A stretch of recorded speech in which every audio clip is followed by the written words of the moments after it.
Hey guys, today I'm going to tell you how to block ads on Samsung Galaxy S21. If you're using Samsung Galaxy S21 and now you want to block ads on your phone, so let's see how can you do this.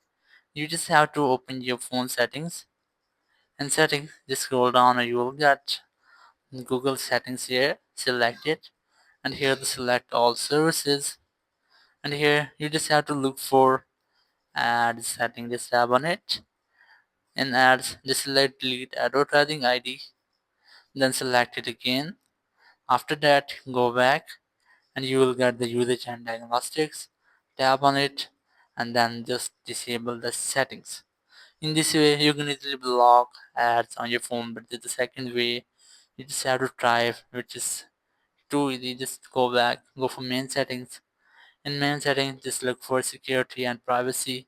Select and here just look for more privacy settings. Tap on it and here you will get your both setting which we have just deleted. You just have to disable them.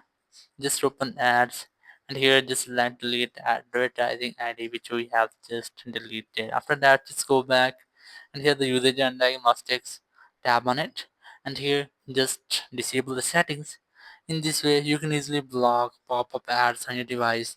Thank you very much for watching the video. Until next video, bye bye.